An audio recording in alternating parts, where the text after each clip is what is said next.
नमस्कार, मैं हूं आशीष अग्रवाल और आप देख रहे हैं एएनबी न्यूज। दिल्ली के सीएम अरविंद केजरीवाल को ईडी ने 2 नवंबर को पूछताछ के लिए बुलाया है।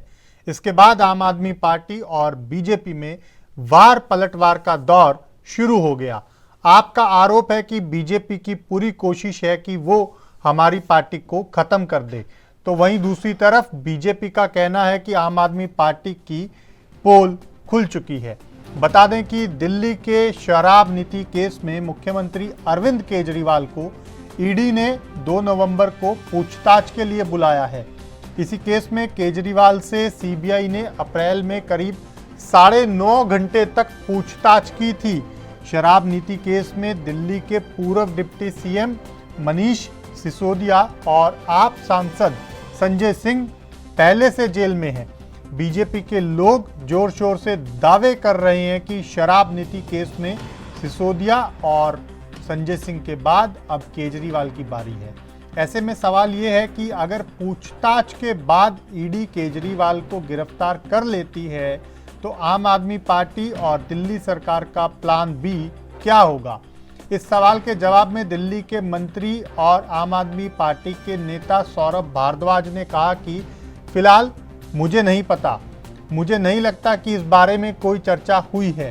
केजरीवाल हमारे नेता हैं और हम उनके अधीन काम करेंगे। उन्होंने कहा कि ये सिर्फ आम आदमी पार्टी को राजनीतिक रूप से दंडित करने की चाल है। ऐसा इसलिए किया जा रहा है ताकि वे राजनीतिक रूप से आम आदमी पार्टी से छुटकारा पा सकें। इसके साथ ही उन्होंने कहा कि अरविंद केजरीवाल से पूछताछ बहुत अपेक्षित थी। 2 दिन पहले मनोज तिवारी ने एक इंटरव्यू में कहा था कि अगली कतार में अरविंद केजरीवाल हैं और उन्हें गिरफ्तार किया जाएगा। मुझे हैरानी है कि मनोज तिवारी को कैसे पता था कि केजरीवाल को बुलाया जाएगा। इससे मुझे विश्वास होता है कि ये पॉलिटिकल स्क्रिप्ट है।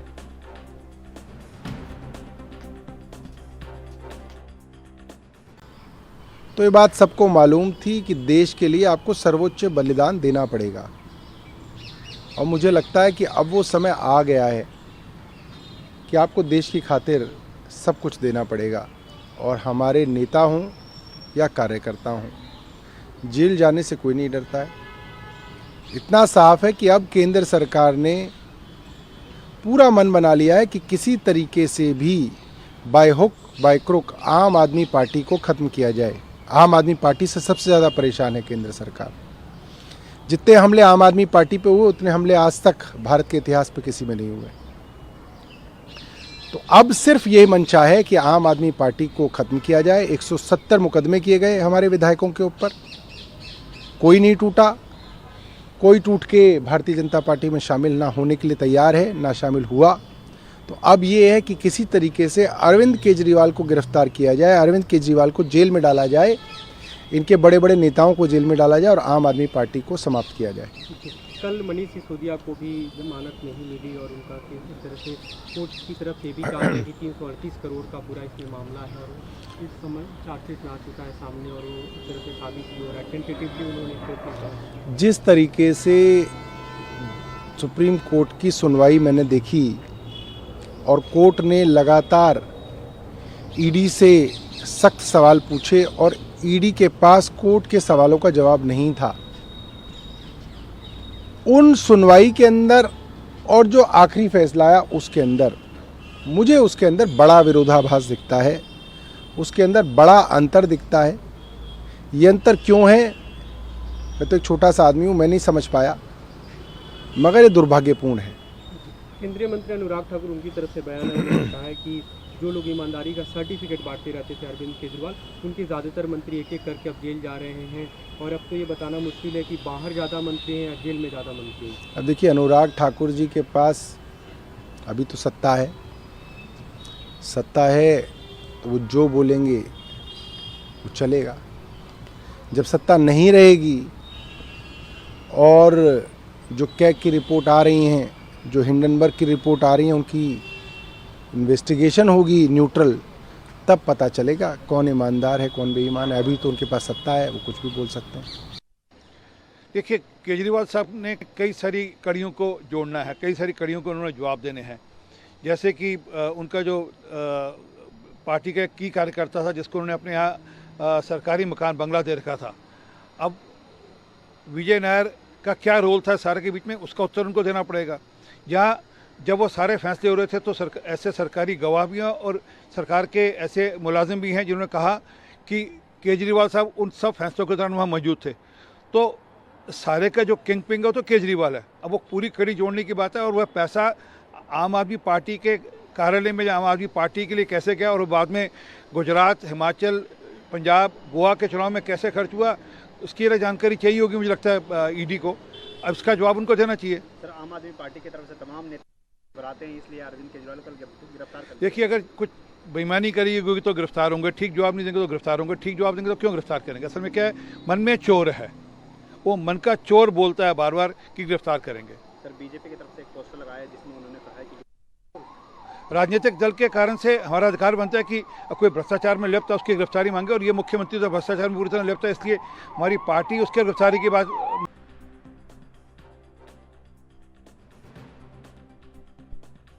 आपको बता दें कि दिल्ली के सीएम अरविंद केजरीवाल को ईडी ने 2 नवंबर को पूछताछ के लिए बुलाया है। इसके बाद आम आदमी पार्टी और बीजेपी में वार पलटवार का दौर शुरू हो गया है। आपका आरोप है कि बीजेपी की पूरी कोशिश है कि वो हमारी पार्टी को खत्म कर दे, तो वहीं दूसरी तरफ बीजेपी का कहना है कि आम आदमी पार्टी की पोल खुल चुकी है। बता दें कि दिल्ली के शराब नीति केस में मुख्यमंत्री अरविंद केजरीवाल को ईडी ने 2 नवंबर को पूछताछ के लिए बुलाया है। इसी केस में केजरीवाल से सीबीआई ने अप्रैल में करीब 9.5 घंटे तक पूछताछ की थी। शराब नीति केस में दिल्ली के पूर्व डिप्टी सीएम मनीष सिसोदिया और आप सांसद संजय सिंह पहले से जेल में हैं। बीजेपी के लोग जोर शोर से दावा कर रहे हैं कि शराब नीति केस में सिसोदिया और संजय सिंह के बाद अब केजरीवाल की बारी है। ऐसे में सवाल ये है कि अगर पूछताछ के बाद ईडी केजरीवाल को गिरफ्तार कर लेती है तो आम आदमी पार्टी और दिल्ली सरकार का प्लान बी क्या होगा। इस सवाल के जवाब में दिल्ली के मंत्री और आम आदमी पार्टी के नेता सौरभ भारद्वाज ने कहा कि फिलहाल मुझे नहीं पता और मुझे नहीं लगता कि इसके बारे में कोई चर्चा हुई है, क्योंकि केजरीवाल हमारे नेता हैं और हम उनके अधीन काम करेंगे। उन्होंने कहा कि ये सिर्फ आम आदमी पार्टी को राजनीतिक रूप से दंडित करने की चाल है। ऐसा इसलिए किया जा रहा है ताकि वे राजनीतिक रूप से आम आदमी पार्टी से छुटकारा पा सकें। इसके साथ ही उन्होंने कहा कि अरविंद केजरीवाल से पूछताछ बहुत अपेक्षित थी। 2 दिन पहले मनोज तिवारी ने एक इंटरव्यू में कहा था कि अगली कतार में अरविंद केजरीवाल हैं और उन्हें गिरफ्तार किया जाएगा। लेकिन मुझे हैरानी है कि मनोज तिवारी को कैसे पता था कि केजरीवाल को बुलाया जाएगा। इससे मुझे विश्वास होता है कि ये पॉलिटिकल स्क्रिप्ट है। अब कुल मिलाकर कहा जाए तो इसी को लेकर कांग्रेस भी कहीं ना कहीं सीधे तौर पर सवाल उठा रही है बीजेपी पर कि क्यों आखिर विपक्ष के नेताओं को लगातार एक एक करके निशाना बनाया जा रहा है देश की बड़ी एजेंसियों के द्वारा, जबकि आम आदमी पार्टी तो सीधे तौर पर आरोप लगा रही है कि आम आदमी पार्टी को ख़त्म करने की ये एक पॉलिटिकल चाल है और एजेंसियों का दुरुपयोग किया जा रहा है। आम आदमी पार्टी को ख़त्म करने के लिए एक एक करके पार्टी के तमाम नेताओं को निशाना बनाया जा रहा है और उन्हें जेल में धकेलने का काम किया जा रहा है। लेकिन बीजेपी साफ तौर पर इससे इनकार कर रही है। बीजेपी का कहना है कि यहाँ दाल में नहीं बल्कि पूरी दाल ही काली है। लेकिन अब सवाल ये है कि कौन सच्चा है कौन झूठा।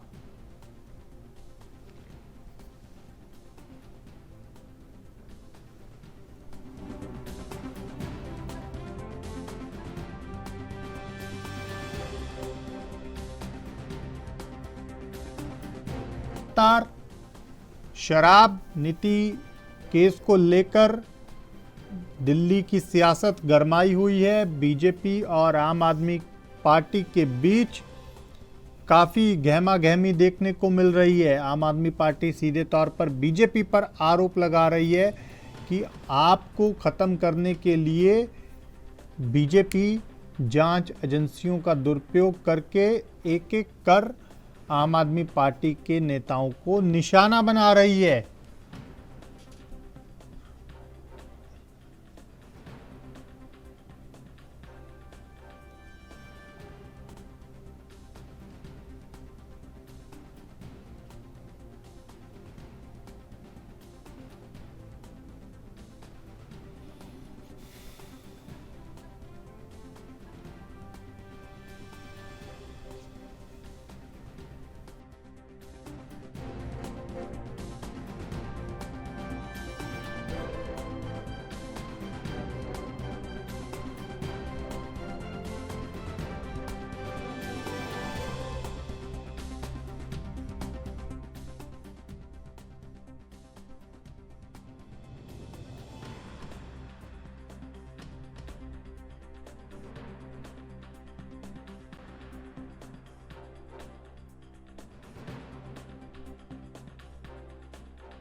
तो ये बात सबको मालूम थी कि देश के लिए आपको सर्वोच्च बलिदान देना पड़ेगा, और मुझे लगता है कि अब वो समय आ गया है कि आपको देश की खातिर सब कुछ देना पड़ेगा। और हमारे नेता हों या कार्यकर्ता हों, जेल जाने से कोई नहीं डरता है। इतना साफ है कि अब केंद्र सरकार ने पूरा मन बना लिया है कि किसी तरीके से भी बाय हुक बाय क्रुक आम आदमी पार्टी को ख़त्म किया जाए। आम आदमी पार्टी से सबसे ज़्यादा परेशान है केंद्र सरकार। जितने हमले आम आदमी पार्टी पे हुए उतने हमले आज तक भारत के इतिहास पे किसी में नहीं हुए। तो अब सिर्फ ये मंशा है कि आम आदमी पार्टी को ख़त्म किया जाए। 170 मुकदमे किए गए हमारे विधायकों के ऊपर, कोई नहीं टूटा। कोई टूट के भारतीय जनता पार्टी में शामिल ना होने के लिए तैयार है, ना शामिल हुआ। तो अब ये है कि किसी तरीके से अरविंद केजरीवाल को गिरफ्तार किया जाए, अरविंद केजरीवाल को जेल में डाला जाए, इनके बड़े बड़े नेताओं को जेल में डाला जाए और आम आदमी पार्टी को समाप्त किया जाए।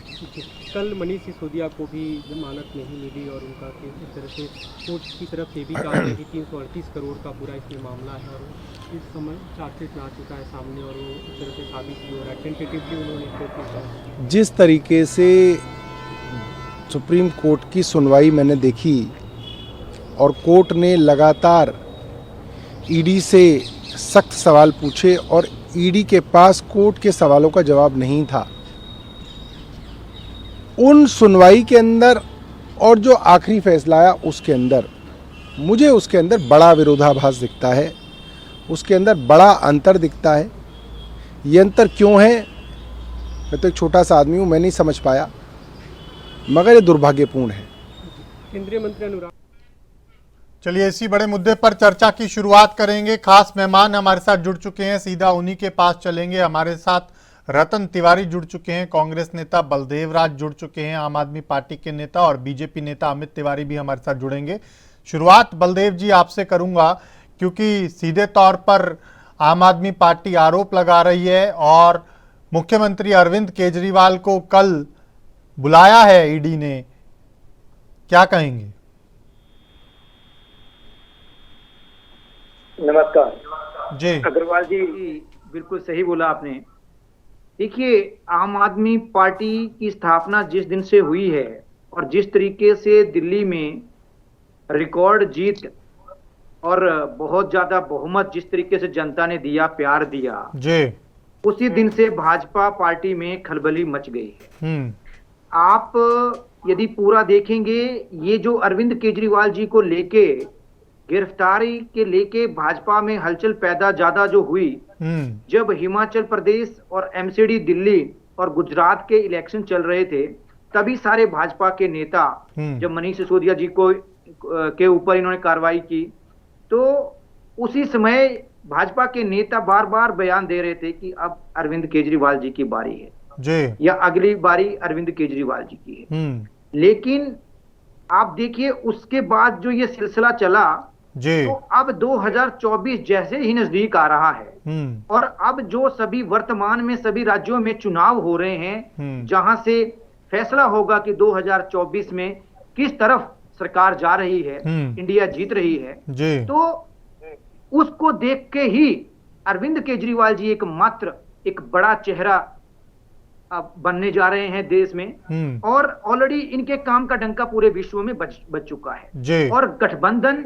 जिसको तोड़ने की भाजपा पूरी कोशिश कर रही है जी। और जैसे कि भाजपा का सुपड़ा साफ दिल्ली में माने या पंजाब में माने हम हो गया है, तो भाजपा अपना समीकरण देख रही है और जिसके कारण भाजपा को साफ पता लग रही है कि आम आदमी पार्टी ही एक ऐसी पार्टी है जो भाजपा मुक्त देश कर दे। भाजपा अपना खत्म होने का डर है।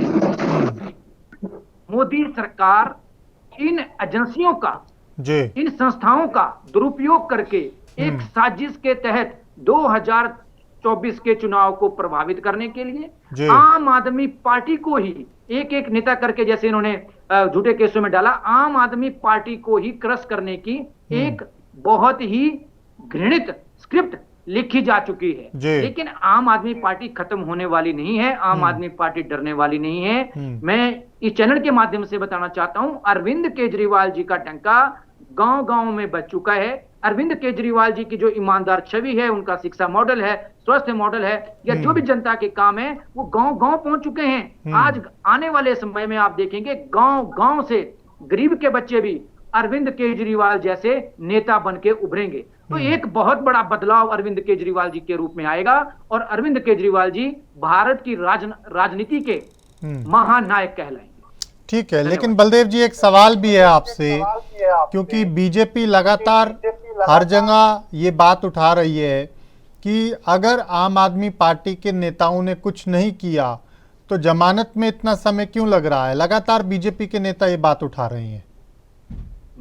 बिल्कुल, देखिए मैं वही बोल रहा हूं, जमानत में नहीं लगा तो यदि आपका कोर्ट का फैसला देखेंगे तो उन्होंने संदेह बताया है कि हुआ है कि नहीं हुआ है, लेकिन आम आदमी पार्टी बार बार क्वेश्चन यही कर रही है कि वो पैसा कहां है, वो प्रॉपर्टीज कहां है। और इन्होंने अब एक और जो आया डिटेल में कि इतनी कंपनियों को इतना गुना प्रॉफिट हो गया। अरे ऐसे तो आपने हजारों गुना ज्यादा ग्रोथ केवल अडानी जी को दे दी।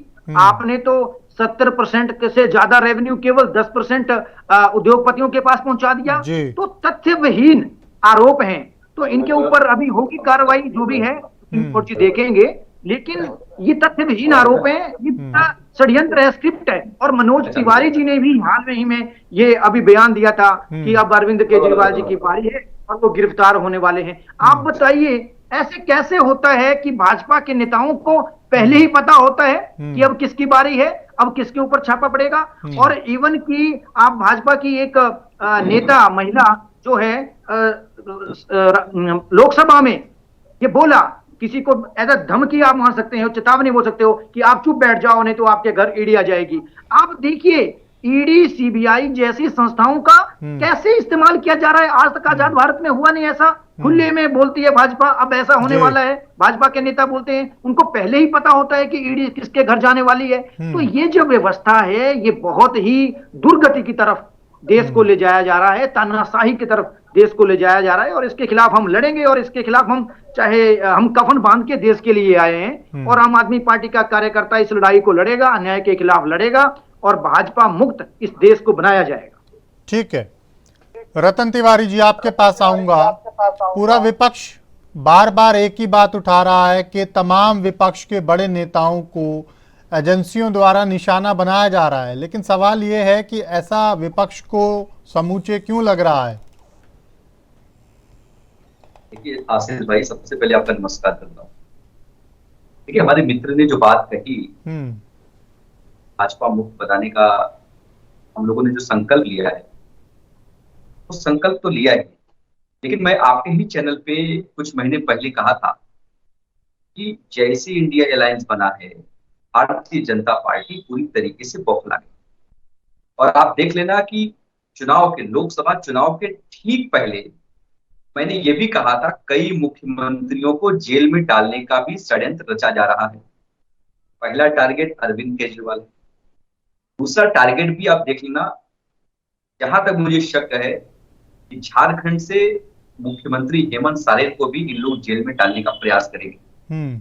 और एक कांग्रेस के भी मुख्यमंत्रियों की सूची बनी हुई है जी। तो वो मनोज तिवारी जो कह रहे थे आशीष भाई, तो स्क्रिप्ट उनके पास है जी कि आम आदमी पार्टी की केजरीवाल को जेल में डाला जाए।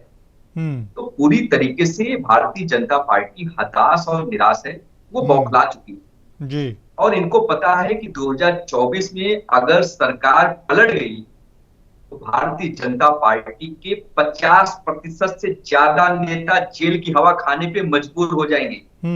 सारे बड़े बड़े नेताओं की फाइल तैयार है। तो यही डर है, यही बौखलाहट है जो विपक्ष को कमजोर करने का प्रयास है।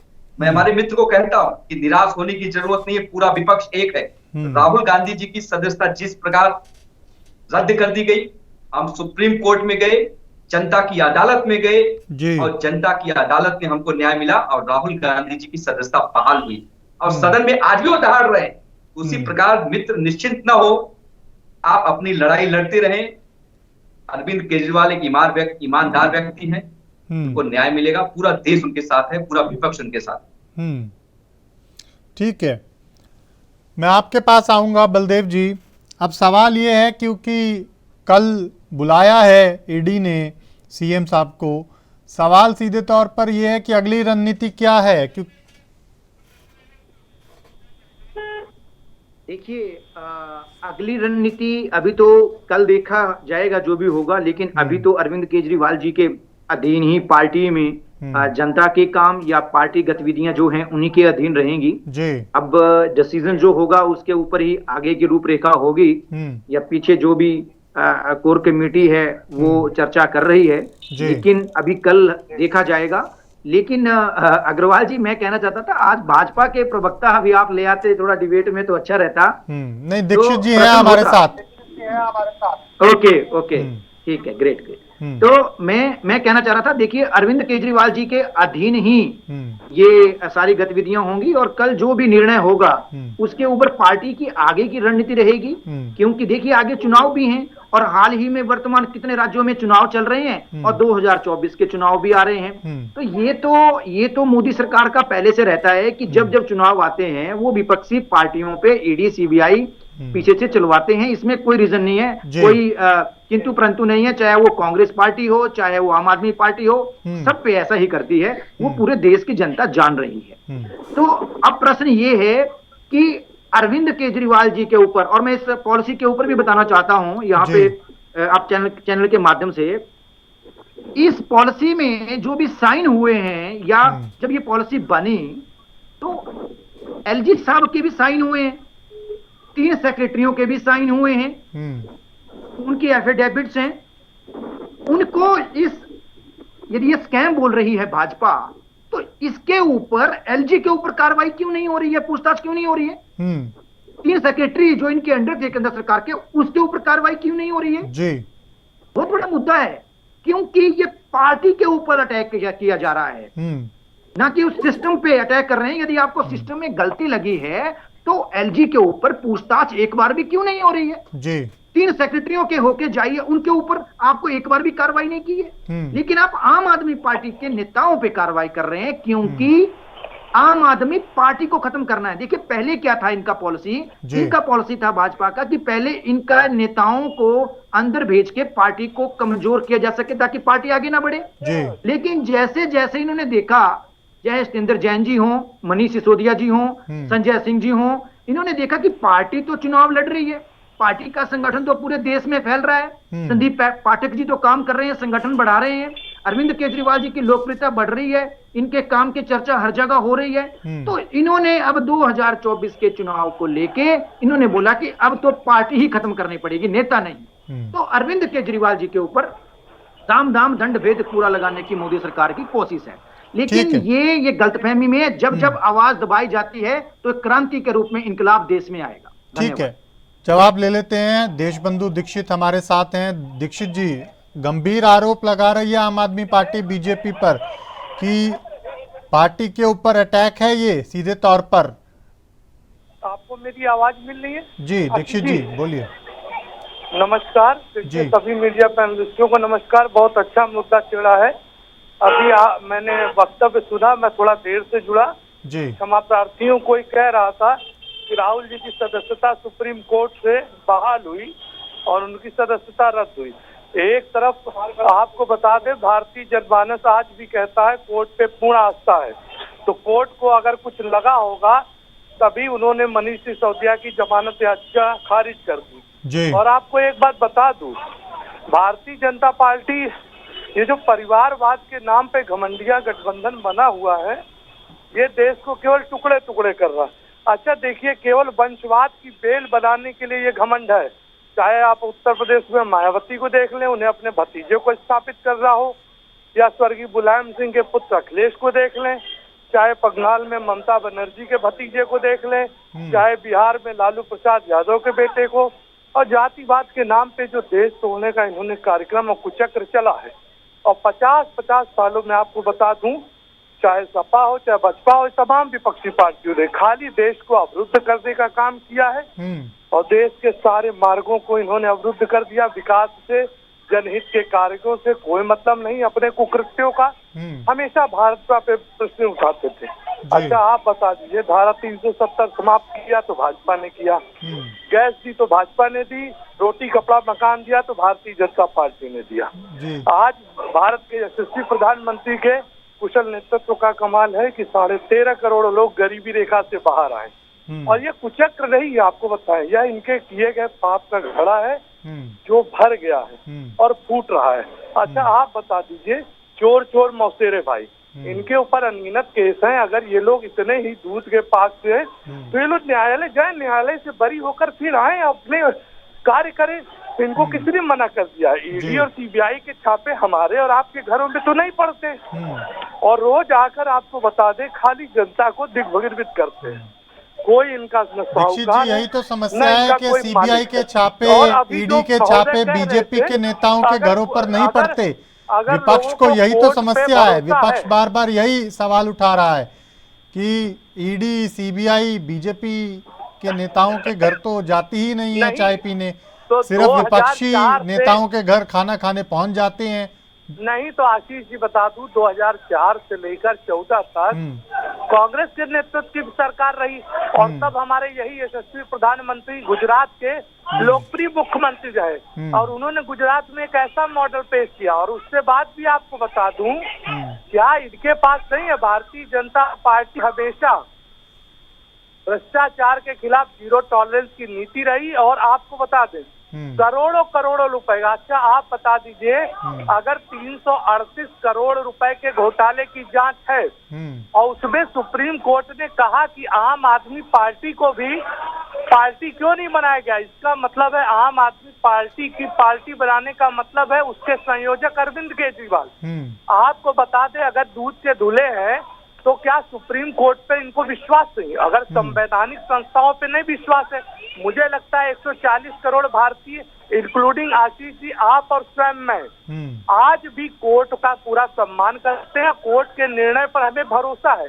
अभी जनमानस के बीच कोर्ट की विश्वसनीयता पे प्रश्न नहीं, लेकिन वहीं पे राहुल गांधी को अगर सदस्यता बहाल हो जाती है तो कोर्ट अच्छा है, अदरवाइज ये कोर्ट के फैसले पे। अरे ये तो वो लोग हैं कांग्रेस के विपक्षी दोस्त जो श्री राम के अस्तित्व को लगाते थे, इन्होंने सुप्रीम कोर्ट में हलफनामा दिया और श्री राम के अस्तित्व पे। क्या ये बात छुपी है? तो आज ये हमेशा पूछते थे डेट, मैं डेट बता रहा हूँ, 22 जनवरी 2024 श्री राम मंदिर का भव्य उद्घाटन हो रहा है और आप सभी आमंत्रित हैं और आप आइएगा। ये हमेशा प्रश्न करते थे कि मंदिर वही मनाएंगे, डेट नहीं। डेट मैंने बना दी, पुनः मैं आप सभी को आमंत्रित करता हूँ। ठीक है, रतन जी कुछ कहना चाह रहे हैं। रतन जी, जांच होने दीजिए, दूध का दूध, पानी का पानी हो जाएगा। ठीक है। जातिवाद, क्षेत्रवाद, संप्रदायवाद, भाषावाद, नक्सलवाद के नाम पे जो देश बांटो और परिवारवाद को स्थापित करने की जो राजनीति है वो जनता समझ गई है। 140 करोड़। ठीक है, रतन तिवारी जी कुछ कहना चाह रहे हैं। रतन जी बोलिए। पारिवारिक वंशवाद को बढ़ावा देने के लिए गठबंधन हुआ है, न कोई तालमेल है। और देखिए 5 राज्यों में इनका गठबंधन इतना मजबूत है कि एक दूसरे के खिलाफ ही सर फुटौल कर रहे हैं, और निर्णय आएगा और हम 2014 से लेके अनेकों बार, और राहुल गांधी की विश्वसनीयता की बात कर रहे हैं, पूरा का पूरा परिवार घोटाले में जेल है। अगर श्रीमान राहुल गांधी को सुप्रीम कोर्ट पे भरोसा है तो सुप्रीम कोर्ट में जाएं और सभी केसों से बरी होकर आए और फिर देश के सामने कहे कि देखिए मुझे सुप्रीम कोर्ट ने सभी केसों से बरी कर दिया गया। तो इसमें किसी को क्या आपत्ति हो सकती है? ठीक है। लेकिन केवल साजिश करना ये भारतीय जनता पार्टी नहीं, भारतीय जनता पार्टी का काम आपका प्रवचन हो गया हो तो मैं बोलूं लोगों की व्यवस्थाओं को जोड़ना, उनको आगे बढ़ाना और ठीक है, कल्पना। ठीक है, जवाब ले लीजिए, जवाब सुन लीजिए रतन तिवारी जी। आशीष जी, इन्होंने काफी टाइम से बहुत से आरोप लगाए, लेकिन मैं एक शब्द नहीं बोला हूँ। अब मैं बोलूंगा तो कृपया करके वो भी न बोले तो अच्छा रहेगा। श्रीमान जी आप बोलिए नहीं, एक तरफ आप राहुल गांधी की सदस्यता बहाल हो जाती है तो उससे खुश होते हैं, और दूसरी तरफ सुप्रीम कोर्ट अगर जमानत खारिज कर देता तो आप उसको आरोप लगाते थे। ठीक है, एक ही मन से दो बातें नहीं की जाती हैं कि एक तरफ सुन तो लीजिए महोदय, दूसरी तरफ अरे भाजपा के बड़े प्रवक्ता सुन तो लीजिए। बोलिए तिवारी। मैं बोलता हूँ, देखिए इन्होंने कहा कि भगवान राम का इन लोग विरोध करते थे, हमने तारीख बता दी, हम तो इनको आमंत्रित कर रहे। अरे इनके ही सुब्रमण्यम स्वामी भाजपा के राज्यसभा सांसद का स्टेटमेंट मैं देख रहा था, आशीष भाई आपको भेज दूंगा। उन्होंने कहा कि अगर राजीव गांधी जी की हत्या नहीं हुई होती तो राम मंदिर तो कब का बन गया होता। वो राम राज्य को स्थापित करना चाहते थे। इनके ही नेता का भाषण है। अब यही तो मैं इसको खत्म करता हूँ। भगवान श्री राम में आपके कपिल सिब्बल जी मैं क्या बोल रहा हूँ, बीच में आपके नहीं बोल रहा था तो आप मत बोलिए। सुप्रीम कोर्ट में अनेकों प्रयास कर दिए कि राम मंदिर न बनते। ठीक है, ठीक है, ठीक है, दीक्षित जी, तिवारी जी रुक जाइए। पूरा प्रयास किया ठीक है, श्रीमान कपिल सिब्बल और ठीक है, दीक्षित जी, दीक्षित जी, दीक्षित जी, सच्चाई को सुनने ठीक है, रुक जाइए तिवारी जी, तिवारी जी रुकिए।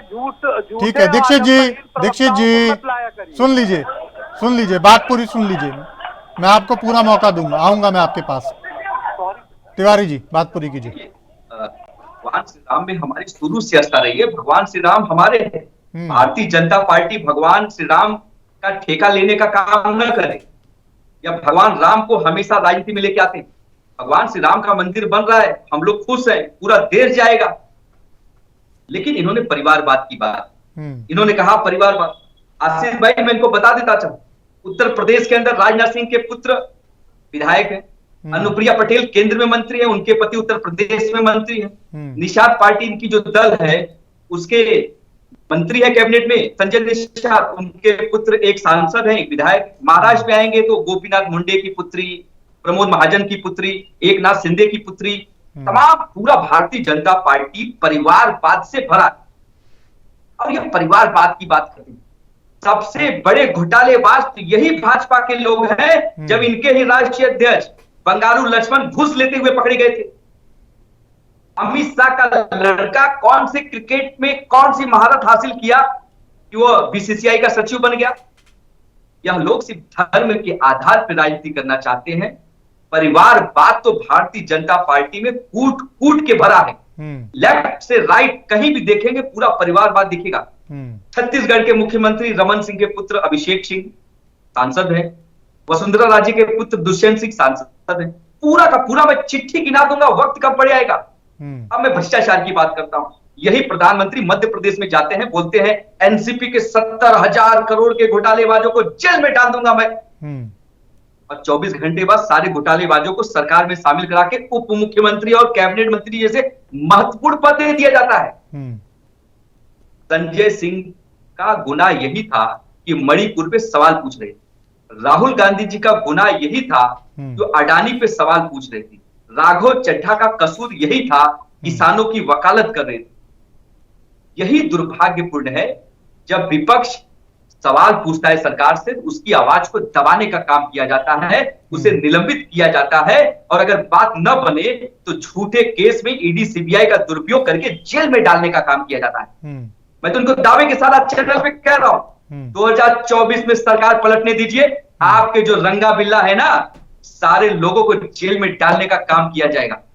2024 का इंतजार करिए दीक्षित जी। जितना बौखलाना है, जितना घमंडिया सरकार को जितना घमंड के साथ कार्रवाई करनी है कर लीजिए। 2024 में हमको आने दीजिए, हम आपको दिखाएंगे कि राजनीति क्या होती है।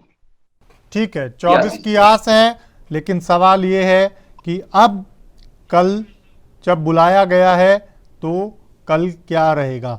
कल बलदेव जी आपके पास आऊंगा, सवाल दीक्षित जी आपको भी लेकर उठा रहे हैं। हाँ, अग्रवाल जी सुनाई नहीं दी थी आवाज, आप फिर से एक रिपीट करेंगे। दीक्षित जी सवाल आम आदमी पार्टी को लेकर भी उठा रहे थे। दीक्षित जी कह रहे थे कि अगर कुछ गलत किया ही नहीं तो डर काहे का। बिल्कुल, देखिए बिल्कुल डर हमें नहीं है। हम पहले ही बोलते हैं कि हम डरेंगे नहीं, झुकेंगे नहीं, लड़ेंगे और जीतेंगे, सत्य की जीत होगी। हम यही बोल रहे हैं कि गलत नहीं है, लेकिन आपको पता है ईडी और कानून के जो दायरे हैं, जो उनमें धाराएं हैं, वो एक स्क्रिप्ट में लिखी जा चुकी हैं कि जैसे इनको बोल देंगे पूछताछ के नाम पे 15 दिन की हिरासत दे दिया गया, पूछताछ के नाम पे 2 महीने की हिरासत दे दिया गया। आप ये बताइए क्या आरोप सिद्ध हो गया है मनीष सिसोदिया जी पे? जी नहीं हुआ है। क्या संजय सिंह पे आरोप सिद्ध हो गया है? नहीं हुआ है। किसमें है? अभी तक भी इन्वेस्टिगेशन में है।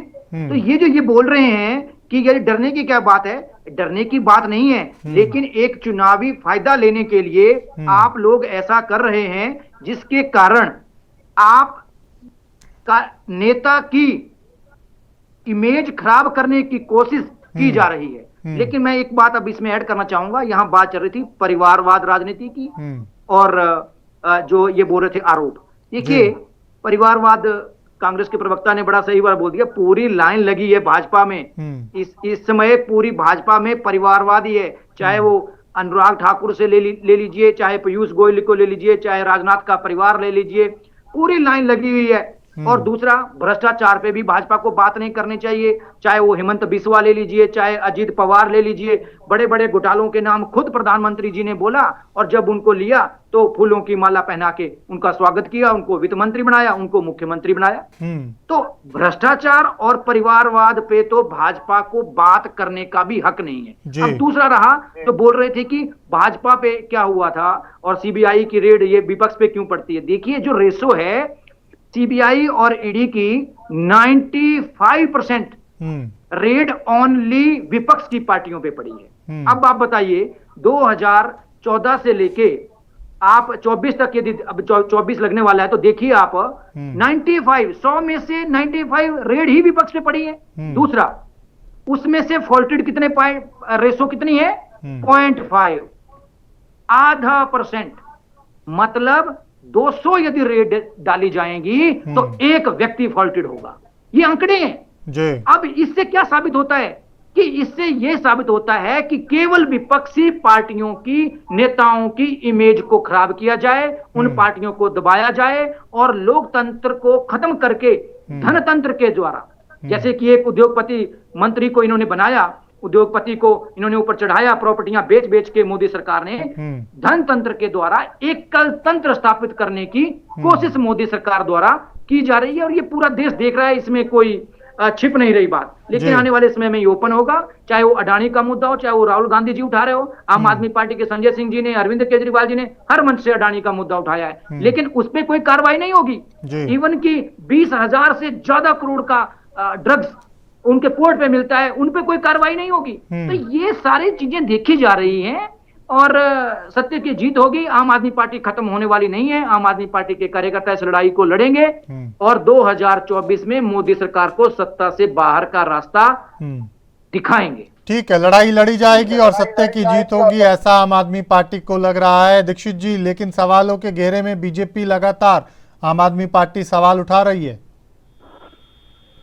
नहीं, देखिए आशीष जी, मैं केवल आपसे मीडिया पैनलिस्टों से एक चीज पूछना चाहता हूँ। 2.5 दर्जन से ज्यादा चुनाव श्रीमान राहुल गांधी हार गए हैं।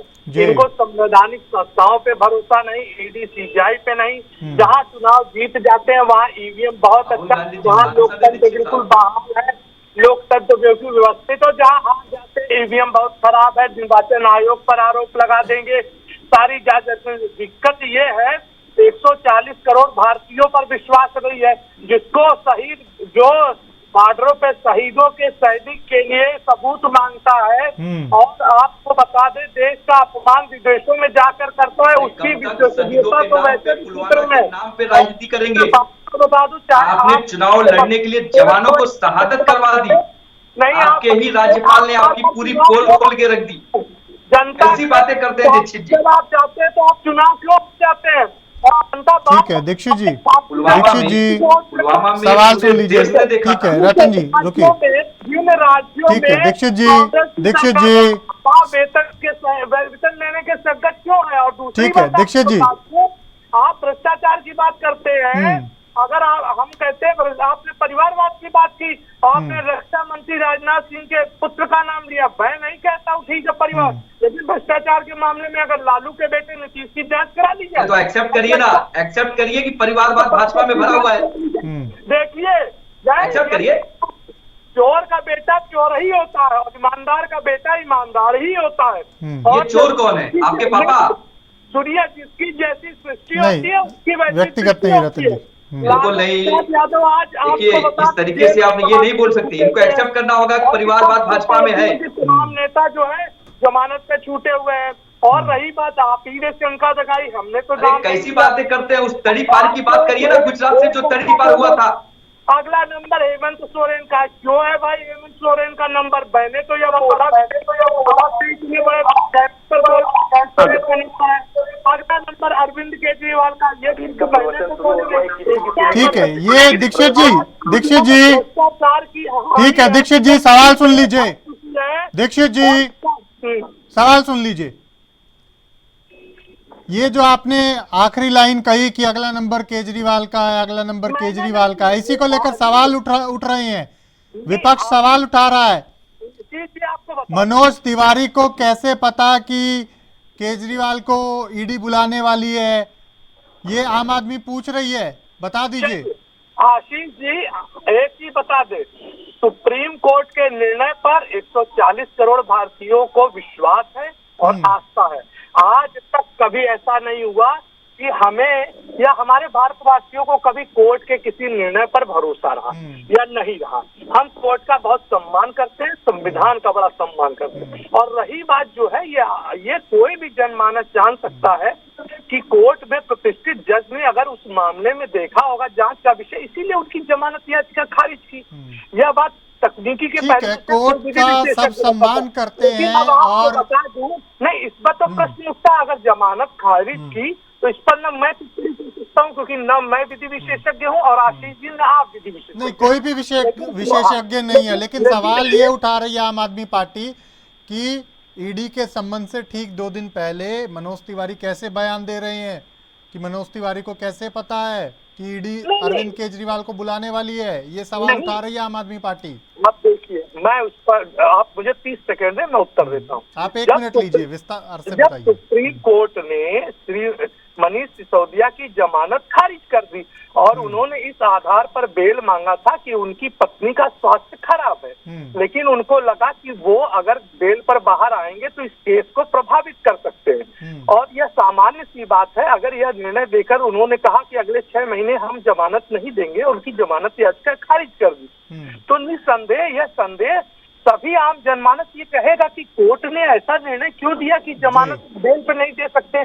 और अगर वह इतने ईमानदार थे तो उनके वरिष्ठतम वकीलों ने जब जज साहब ने पूछा तो उसका उत्तर देना चाहिए। ये तो सामान्य सी बात है कि हमारे श्रीमान मनोज तिवारी सांसद जी ने ये कहा कि अगला नंबर, ये तो हम भी सोच सकते हैं और आप एक पत्रकार हैं, इतने प्रभुत्व पत्रकार हैं कि अगला नंबर तो भाई इसमें जवाब दे ही, तो अगर पार्टी बनेगी तो आम आदमी पार्टी के संयोजक अरविंद केजरीवाल, हमें ये जानकारी नहीं है कि ईडी सीबीआई किसको बुलाने वाली है। उस हिसाब से कोई भी कह सकता है कि अब ईडी सीबीआई तो अगली पूछताछ अरविंद केजरीवाल से करेगी और वही उनका वक्तव्य रहा हो। देखिए, ये तो कॉमन सेंस की बात होती है, अगर जमानत खारिज कर दी जाए। अब ईडी के पास अरविंद केजरीवाल के खिलाफ क्या सबूत हैं, ये तो बीजेपी ही बता रही है।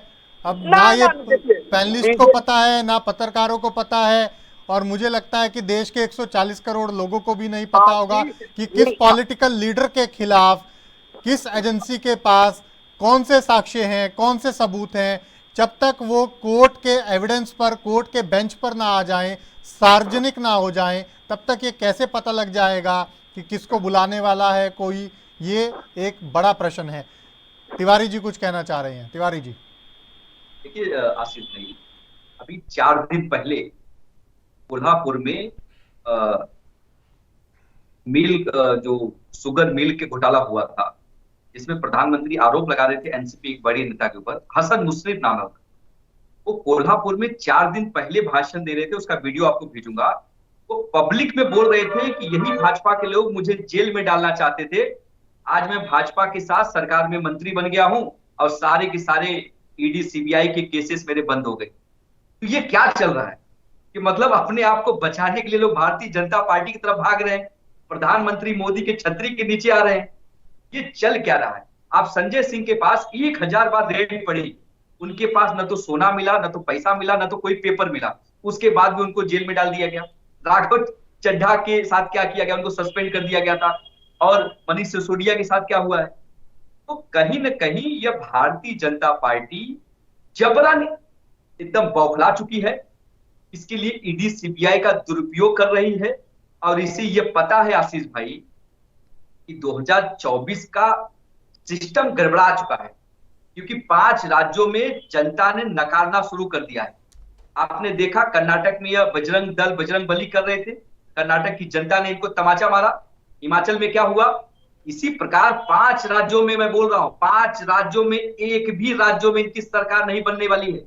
और 2024 का इसका असर जब पड़ेगा, जनता इनको जब पूरी तरीके से नकार देगी, इनको यह अभी से भनक लग चुका है।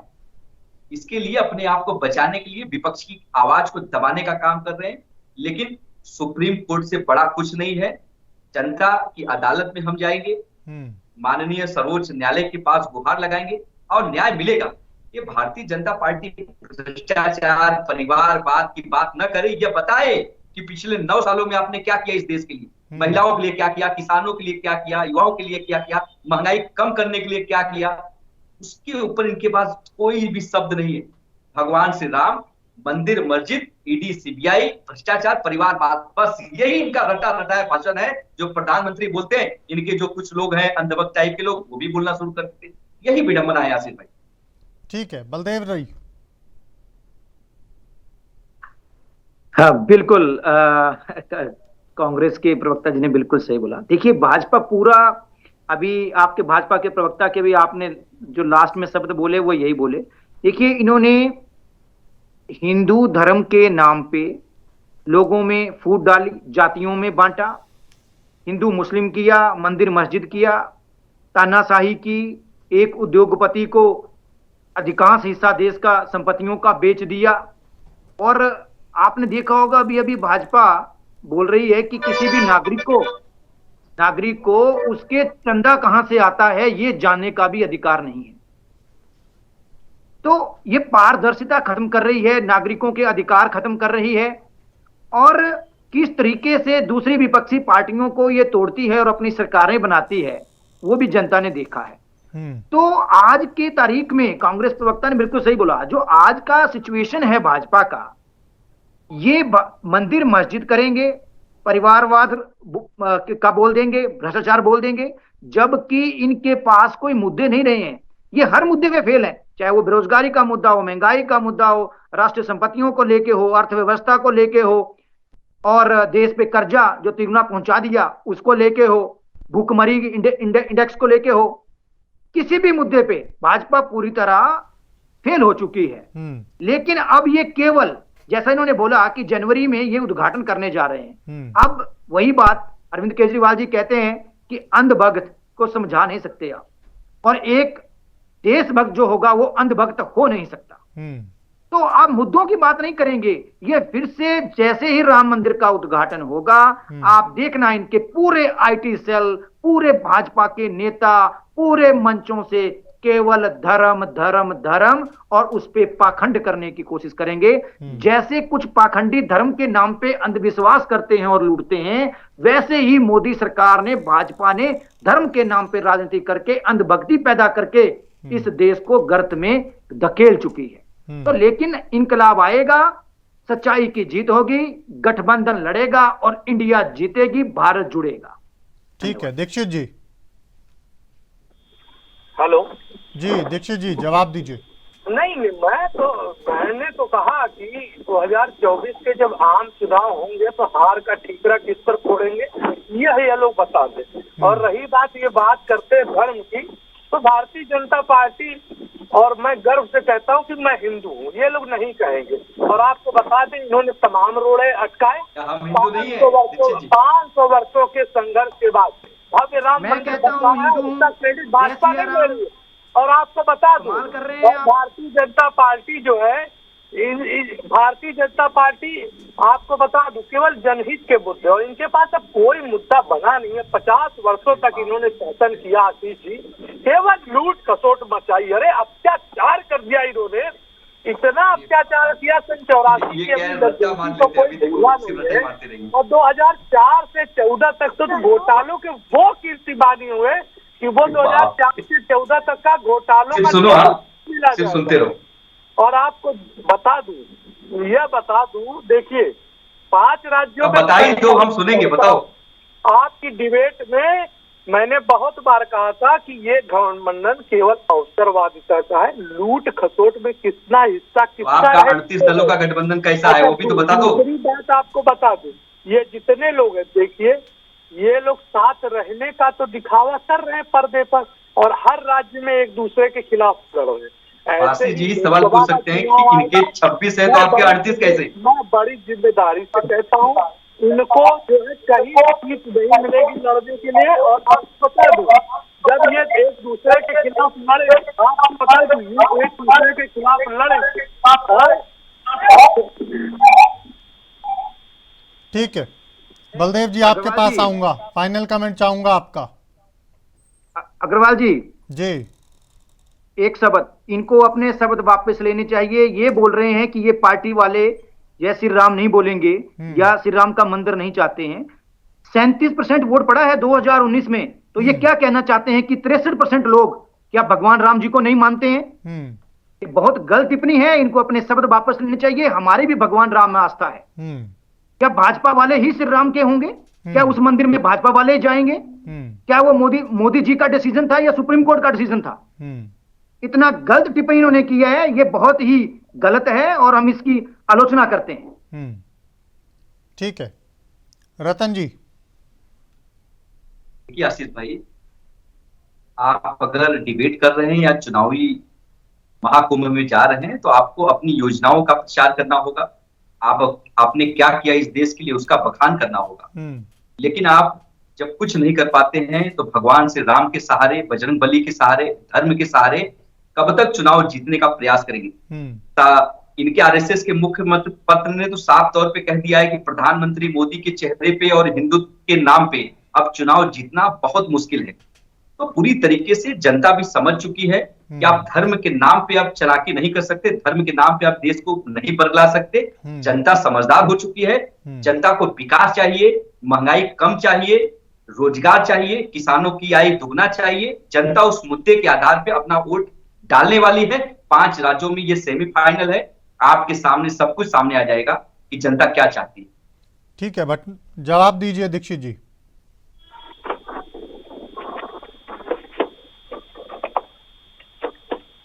आवाज मिल रही है दीक्षित जी आपको मेरी? ठीक है, मैं आऊंगा। बलदेव जी, अंत में एक सवाल और है महत्वपूर्ण, क्योंकि जिस तरह से ईडी ने पहले कार्रवाई की मनीष सिसोदिया पर, उसके बाद संजय सिंह पर कार्रवाई की, अब आम आदमी पार्टी को ऐसा क्यों लग रहा है, आम आदमी पार्टी को क्यों ये ऐसी संभावनाएं लग रही हैं कि इस बार अरविंद केजरीवाल पर भी कुछ वैसी ही कार्रवाई कर सकती है? देखिए, हमें संदेह है और विश्वास भी है, क्योंकि जिस तरीके से भाजपा के नेता पहले ही बयान दे रहे हैं और राज्यों के चुनाव और 2024 का चुनाव सामने है, तो 2 राज्यों में तो सुपड़ा साफ है बीजेपी का। तो उसके अलावा भी 5 विधायक हमारे गुजरात में हैं और भी सीट शेयरिंग जो भी फार्मूला होगा गठबंधन का, उस पर लड़ेगी आम आदमी पार्टी। तो दूसरा कि आप देखिए कितने सालों से भाजपा, मैं पंजाब को भी मानूं तो गठबंधन में होते थे अकाली दल के साथ और दिल्ली में नहीं आ पाई है, तो बौखला गई है। यदि आम आदमी पार्टी का कद बढ़ रहा है तो इनको लग रहा है कि हम सदियों तक कहीं भाजपा दिल्ली में और पंजाब में आने वाली नहीं है, ये दोनों राज्य तो भूल जाओ। तो वहां पे भी आप देखिए कांग्रेस के सुनील जाखड़ जी कांग्रेस से आए तो उनको अध्यक्ष बनाया।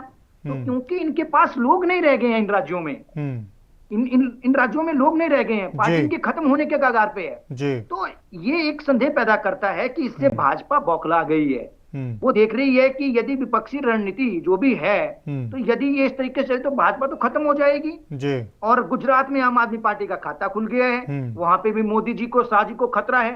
तो ये जो रणनीति है ये इनका यही है कि अरविंद केजरीवाल जी को यदि हम अंदर डाल दें किसी भी तरीके से पूछताछ के नाम पे, इन्वेस्टिगेशन के नाम पे, तो पार्टी को हम खत्म कर सकते हैं, तोड़ सकते हैं। लेकिन ये इनकी गलतफहमी है। हम वही बोलना चाहते हैं, कभी भी क्रांतिकारी आवाज यदि इतिहास उठा के देखेंगे, जितनी भी दबाने की कोशिश की वो सैलाब बन के ऊपर उठा। और आज अरविंद केजरीवाल जी अकेले नहीं रह गए हैं। आज अरविंद केजरीवाल जी ने अपनी विचारधारा गांव-गांव, घर-घर पहुंचा दी है। आज उनके साथ कंधे से कंधा मिलाने के लिए लोग तैयार हैं, जान देने को तैयार हैं। तो अब आम आदमी पार्टी रुकने वाली नहीं है। आम आदमी पार्टी देश में फैलेगी और विश्व में डंका बजाएगी, इसमें कोई शक नहीं। ठीक है तिवारी जी, फाइनल कमेंट आपका जल्दी से। आसिफ भाई, हम सर्वोच्च न्यायालय का सम्मान करते हैं और सारे विपक्ष के नेता पूरी ईमानदारी के साथ केजरीवाल जी के साथ खड़े हैं और इस विषम परिस्थिति में भारतीय जनता पार्टी के मंसूबे को नाकाम कर देंगे। उनकी जो ईडी सीबीआई की जो उनका एक सिस्टम चल रहा है, उस सिस्टम को तोड़ने का काम पूरा विपक्ष कर रहा है। और आने वाले समय में आप देखना, इंडिया अलायंस जो है पूरी ईमानदारी के साथ पूरे प्रदेश में, पूरे देश में मजबूती से चुनाव लड़ेगी और भारतीय जनता पार्टी के जो प्रधानमंत्री हैं नरेंद्र मोदी जी, उनको ईमानदारी से प्रेम पूर्वक गुजरात छोड़ने का काम हम लोग करेंगे। ठीक है, वक्त का अभाव है, चर्चा को मुझे यहीं विराम देना होगा। जुड़ने के लिए आप सभी मेहमानों का बहुत बहुत धन्यवाद। अभी के लिए मेरे साथ इतना ही। आप देखते रहिए ANB न्यूज। नमस्कार।